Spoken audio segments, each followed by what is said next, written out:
Halo, selamat sore Okezoners, balik lagi di Okezon The Daily Buzz bareng gue Fitri Ramadhani dan rekan gue. Wafat Mardiansyah. Sebelumnya kita mau ngucapin selamat menunaikan ibadah puasa ya. Dan Udah seminggu gak kerasa betul, puasa. nggak berasa ya. Iya, tiba-tiba nanti besok lebaran aja. Nggak, tiba-tiba THR. Oh iya, jangan lupa THR nih. Pokoknya selama bulan puasa kita temenin terus nih Okezoners ya. Nah ini kita lagi-lagi mengangkat sebuah kasus yang bikin miris ya Fit ya. Bikin miris, bikin marah. Marah, miris dan juga bertanya kenapa kejadian terus sih gitu Iya, kan. dan ini terus-terusan berulang Betul, gitu kan. ada seorang siswa pesantren ya yang tewas diduga dihantam Helm taktis oleh salah satu oknum polisi di Brimob Tual Maluku dan juga di Bima ya ada seorang Kapolres yang terseret kasus narkoba. Nah itu ini mana itu? yang harusnya ngejagain kita kok justru malah ini ya bikin kita bertanya-tanya nih kenapa ini emang oknum doang apa ada yang lebih serius dari dalam nih ya kan, masih bisa nggak sih kita percaya menurut lo? Iya, dan sekarang kan momennya lagi reformasi Polri. Betul, Ini berarti ini tantangan lagi nih iya, ya. jadi seolah-olah itu dibukain semua nih. Ini nih yang salah nih. Ini gitu yang kan. harus diperbaiki. Ini yang harus ya diperbaiki. kan? Ini momentum sebenarnya gitu kan. Karena kan nggak bisa lihat dari perspektif negatifnya aja gitu kan. Positifnya kan berarti ini ada nih betul, gitu kan. tapi ada korban kan di sini yang Iya, itu yang harusnya nggak paling perlu disayangkan harus sebenarnya. ada gitu kan.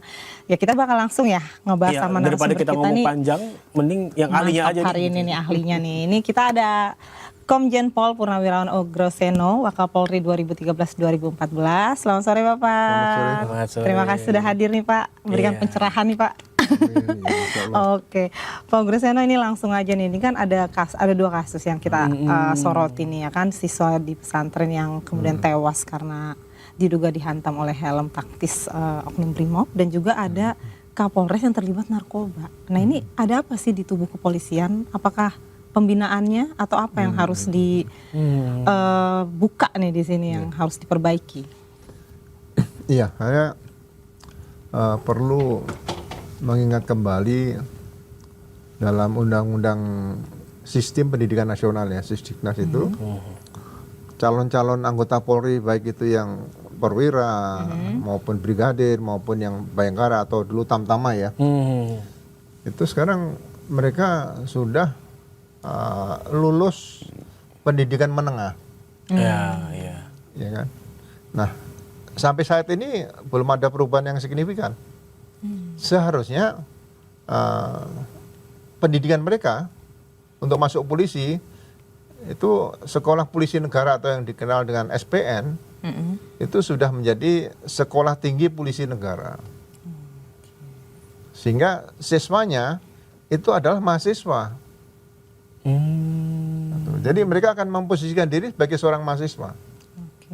Nah, kemudian waktu pendidikan. Nah, karena mereka sudah melewati pendidikan menengah, ya, mereka masuk pendidikan tinggi. Nah, tamtama atau bayangkara yang strip satu merah di ini, itu paling tidak 1 tahun pendidikannya. Karena itu masih dibutuhkan untuk biasanya untuk pengemudi, untuk pengawal dan sebagainya biasanya, ya. Untuk pasukan upacara, kemudian di Brimob juga pasukan, di Airut juga perlu pasukan. Nah, mereka lulus 1 tahun itu mungkin dapat gelar diploma 1 D1. Ya kan? Jadi pendidikan khusus untuk tamtama atau bayangkara tadi akan dimantapkan di 1 tahun tadi. Nah, brigadir sekarang kan hanya 7 bulan. Nah, itu harus 3 tahun ke depan nanti. Kenapa? Mereka ini kan disiapkan jadi penyidik pembantu, ya kan? Kemudian jadi penyelidik dan sebagainya. Jadi 3 tahun itu belajar hukumnya juga harus yakin bisa sempurna, paling tidak. Basicnya. Paling tidak buku ke-1 KUHP, buku kedua, buku ketiga ini sudah mereka kuasai. Walaupun buku kedua dan ketiga ini kan belajar kejahatan dan pelanggaran nih, nanti sambil bisa ditingkatkan. Tapi buku ke-1 KUHP ini di tingkat brigadir sudah harus benar-benar menguasai, ya kan? Sehingga selain akademis juga filosofi kepolisian, kemudian bagaimana taktik teknik yang benar dan sebagainya, sehingga mereka tidak hanya disiapkan untuk seolah-olah kalau berhadapan dengan massa tuh fight itu, berantem. Iya. Bukan disiapkan untuk sparring. Untuk sparring, bukan untuk sparring ya Iya. harusnya ya. Karena apa? Polisi itu yang dipakai, selalu saya katakan, alat utama yang digunakan Polri atau alat alutsista biasanya. Kalau TNI itu adalah mulut komunikasi. Bukan senjata M16, senapan serbu, apalagi senapan mesin ringan, dan itu bukan. Lebih mengedepankan militer. humanis lah ya harusnya ya. Kalau kita mungkin cukup pistol atau dulu Colt ya, revolver, dan satu lagi mungkin taser, pistol listrik itu. Gitu. Jadi standarnya dirubah. Nah, brigadir kalau 3 tahun berarti dia nanti D3. Nah, D3 nanti setelah 14 tahun bertugas, ya paling nggak dia dapat menjelang kesetiaan 16 tahun di polisi, itu langsung ikut pendidikan yang sekarang disebut dengan STIK, Sekolah Tinggi Ilmu Kepolisian atau PTIK. PTIK. Nah, dia nanti akan mengambil sarjana ilmu kepolisian di situ. Itu 2 tahun lah. Jadi berapa tahun? 3 tahun plus 14 tahun, 17 tahun dia tekan kontrak di polisi. Dia nanti plus 2 tahun jadi 19 tahun dia akan menjadi perwira. Tanpa melalui sekolah inspektur polisi yang di Sukabumi itu. Ya kan? Berarti dia masih punya masa kerja paling tidak 17 tahun lagi. 19 tambah 17 kan 36 atau 16 tahun lagi. Nah, itu bisa mencapai pangkat ya setidak-tidaknya Kombes atau AKBP di situ. Mereka diperlukan di situ. Nah, Akademi Kepolisian, Akpol kan D4 4 tahun nih. Nah, setelah bertugas, dia pendidikan 4 tahun, dia nanti akan mengikuti pendidikan di perguruan tinggi di mana dia bertugas, tapi tanpa biayanya biaya negara. Biaya negara, wah cukup panjang ya Di situ. prosesnya Jadi, ya. mereka bisa punya mitra, punya rekan nanti di tempat bertugas itu di perguruan tinggi. Ada yang penasehat hukum, ada yang jaksa, ada yang di hakim dan sebagainya. Mereka bisa diskusi sehingga kemampuan di bidang penegakan hukum nanti kita sudah mulai seimbang di situ. Harusnya. Ya, ini dari segi pendidikan loh ya. Iya, ini dari sisi pembinaan. Jadi ini pasti akan ada semacam perasaan loh. Nanti Akpol tidak masuk STIK lagi. Ya, itu suatu perubahan. Nah, STIK itu nanti diisi oleh yang brigadir tadi.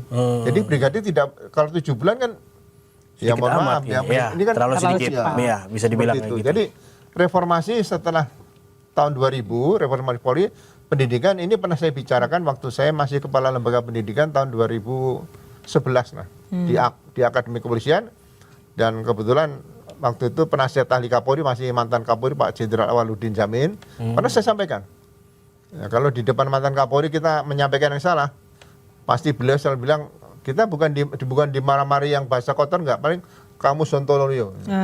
Tapi saya tidak pernah dikatakan seperti oleh beliau. Berarti kira-kira diterima seperti itu. Itu pendidikan loh ya. Itu dari sisi pendidikan ya. Berarti kalau dari prajurit sendiri sebisa mungkin Mas Ogo Rosiono bilangnya bahwa harus ada pendidikan sebelum terjun ke masyarakat itu gitu, supaya masyarakat tidak polisi itu tidak merasa disparing oleh masyarakat gitu. Iya, kalau 7 bulan kan ya mohon maaf kurang dari 1 tahun. Iya, terlalu ini. Tapi ya. sejauh mana sih itu pengaruhnya ke perilaku kepolisian sendiri? Maksudnya apakah semakin banyak tahapan pendidikan yang dilalui, dia semakin paham menghadapi masyarakat, atau memang sudah dari karakternya atau gimana? Penanaman karakter. Gini, pengetahuan itu kan diperlukan. Jadi gini, dulu pernah ada diskusi ya seorang brigadir bahwa yang membutuhkan polisi itu kan masyarakat. Loh, ini pemahaman yang salah. Iya. Nah, kita lihat sejarah kepolisian. Sejarah kepolisian dulu masyarakat itu bisa menyelesaikan masalah sendiri, masih masyarakat yang dalam level kekeluargaan lah. Nah, karena suatu saat ada konflik yang nggak bisa diselesaikan, dibentuklah polisi, ada Jogoboyo atau Jagabaya tadi. Itu sejarahnya seperti itu. Jadi bukan seolah masyarakat itu butuh polisi, bukan polisi butuh masyarakat, bukan itu. Pemahaman tentang cikal bakalnya polisi seperti itu. Kemudian sejarah Bayangkara harus disampaikan. Jadi sejarah Bayangkara itu dari zaman Majapahit. Majapahit itu namanya Bayangkara, Gajah Mada itu. Bayangkara itu memang pengawal raja dan keluarganya. Tapi sejak perjalanan Polri sejak 1 Juli 46 yang keluar dari Kementerian Dalam Negeri, mulai dipimpin oleh Kepala Kepolisian Negara pertama Pak Jenderal Sukanto tadi. Nah, itu sudah beda. Nah, kita punya pedoman hidup Tribrata. Yang pertama catur prastya, ya kan, setia kepada negara dan pimpinan negara.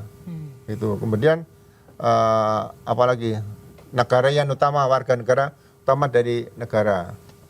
Terus Yana Anusasana dan wajib menjaga ketertiban pribadi dari rakyat. Seperti itu. Jadi semangatnya bagus ya kalau iya, kita nih memang disiapkan untuk menjadi abdi utama dari nusa dan bangsa. Jadi bukan sebagai apa? Bukan sebagai pengawal. Ya mohon maaf, mungkin ada orang bilang pengawal oligarki. Oh bukan, itu bukan tugas polisi. Tapi kenapa sampai ada anggapan seperti itu? Iya. Itu yang harus diberikan pada saat pendidikan seperti itu, sehingga mereka baru merasakan bahwa wah, saya diciptakan jadi polisi, harusnya bertindak sebagai polisi yang sesuai dengan apa yang pernah dibentuk Kepolisian Negara Republik Indonesia sejarah perjalanannya yang benar, yaitu sejak 1 Juli 46 tadi, yang sekarang dikenal dengan Hari Bayangkara seperti itu. Berarti banyak yang menyimpang dari tujuan awal nih Pak, kalau bisa Ya dibilang. kurang pemahaman seperti itu. Kurang pemahaman. Faktor apa sih Pak yang membuat banyak kemudian menyimpang istilahnya gitu kan? Tidak sesuai lagi dengan tujuan yang ditetapkan. Ya, makanya kelihatannya masih diperlukan antara pendidikan tadi saya katakan Tamtama atau Bayangkara, kemudian Brigadir kan Akpol nih. Nah, Akpol ini kan calon-calon pemimpin ke depan. Seperti itu. Nah, ini nanti yang harus diisi lebih lengkap lagi selama 4 tahun menjadi seorang pemimpin. Bisa memberikan arahan bagi pada anak buah mana yang boleh dan tidak boleh dilaksanakan. Ini nanti perwira-perwira dari Akpol ini yang sebenarnya mengarahkan tadi. Oh, berarti memang dari sisi penanaman di masa pendidikannya itu yang kurang maksimal atau gimana Pak? Biasanya kan di dalam kedinasan itu di lapangan ada saatnya bisa tatap muka dengan anggota. Kita masih muda, bujangan, nanti anggota ada masalah misalnya keluarga, mereka bisa menyelesaikan. Nah, pendidikan seperti ini harus diajarkan di akademi kepolisian. Gitu. Mereka kan levelnya sudah D4 ya, sarjana terapan, tapi kan sejajar dengan S1 di perguruan tinggi yang lain kan seperti itu. Berarti balik lagi ke ini ya, proses pendidikannya ya, harus ada yang dievaluasi Pak. Berarti tapi kalau misalkan seperti itu perlu ada tes psikologis berkala nggak Pak di tubuh Polri? Jadi kayak misalkan aku petugas kepolisian lagi ada masalah keluarga nih gitu kan, dites ternyata hasilnya merah lah, anggap ya jangan taruh di lapangan dulu, misalkan taruh di staff segala macam gitu, mungkin nanti bisa emosinya bergejolak. Iya, daripada emosi bergejolak lagi marah tiba-tiba terpakai kekerasan. Iya, jadi memang ada psikologi Polri juga ada dinas psikologi, tapi kan seharusnya di SPN itu ada semacam unit yang bisa nangani semacam guidance dan counseling gitu ya. Jadi bagi anggota yang punya masalah misalnya gini, asal diberikan perhatian diberikan arahan kok diem, apel sering terlambat. Nah, ini bisa dikirim konsultasi. Kayak guru BP nggak sih? Iya, jadi siapa dia mungkin punya pikiran apa? punya hutang. Jadi pantau terus tuh Pak anggota-anggota dari sisi psikologisnya ya. Iya, kalau misalnya kena terlibat masa urusan apa sekarang yang pinjaman online, ada yang judi online, itu bisa dilihat dari kehidupan sehari-hari. Gitu loh. Suka ngelamun gitu ya. Iya, petugas tidak konsentrasi. Seperti di Amerika juga gitu. Sering apel terlambat, datang ke kantor terlambat. Nah, akhirnya dicek. Kenapa? Oh, ternyata dia anaknya juga ada gangguan kesehatan, istrinya juga ada gangguan kesehatan, sehingga dia harus menyiapkan setiap malam tidurnya pasti larut malam. Kalau pagi sebelum berangkat harus menyiapkan makanan dan sebagainya untuk anak dan istrinya. Akhirnya ke kantor terlambat dan sering tidur di kantor, ngantuk kan seperti itu. Jadi itu faktor-faktor itu dikhawatirkan nanti berpengaruh ketika sedang bertugas, terutama pelayanan masyarakat ya. Jadi jangan langsung, wah sidang kode etik PTDA, pemberian tidak dengan hormat. Jangan, mereka ini manusia. Di samping polisi mereka manusia, dan di samping manusia mereka adalah polisi. Ini yang tugasnya berat. Artinya dianggap ada masalah pribadi yang kemudian memicu tindakan agresif itu ya Pak. Ya, akibatnya takut juga kalau pas di masyarakat sedang tugas menghadapi unjuk rasa, stres kan, melakukan tindakan yang over seperti itu. Saya rasa itu tugas para perwira di Kesatuan Republik di Polri ini ya, yang harus bisa memberikan memantau anak buah, melihat bagaimana kehidupan sehari-hari seperti itu. Termasuk dalam kasus ini dia menghadapi anak di bawah umur kan Pak. Kalau dalam hal ini dengan tindakan seperti itu apakah sebenarnya kan nggak ini ya? Iya, itu seperti Kurang- ledakan emosi Betul. gitu kalau kita lihat videonya ya, kalau emosi dia datang Jadi kayak "Kamu ngabut ya?" pelampiasan. langsung di door gitu kayak. Nah itu gimana tuh Pak harusnya Pemahaman tentang penanganannya Pak? tugas polisi sebagai pelindung, pengayom dan pelayan itu kan harus benar-benar diberikan doktrin kepada anggota. Internalisasinya harus terlalu dalam. Seperti contoh gini. Tugas polisi kelihatannya kan ringan gitu ya. Seolah-olah. Tapi tugas polisi itu tugas mulia. Betul. Kenapa? Memberhentikan dan menanyakan identitas seseorang. Instansi mana di Indonesia ini atau seluruh dunia punya tugas bisa memberhentikan seseorang dan menanyakan identitas? Naik pesawat itu yang ditanya paling boarding passnya mana? Ya. Ya kan? Kecuali saat mau ketika dicocok samakan aja kan, nyocokan. Tapi menanyakan identitas ini bisa dilakukan oleh polisi. Tentara aja nggak bisa. Ya, kita tarik nggak bisa. PPNS di jalan raya nggak bisa. Ya. Nah, yang bisa polisi. Nah, makanya tugas itu tugas Kewenangan sempurna. lebih ya Pak ya. Malaikat pencabut nyawa saja tidak bisa. Loh ini saya pikir itu ya. Iya. Ada Asal nggak? sabut aja. Malaikat pencabut nyawa itu sebelum mencabut tanya dulu, Mas KTP-nya mana Mas? Oh cocok ini bisa cabut STNK. langsung diambil. Gak ada.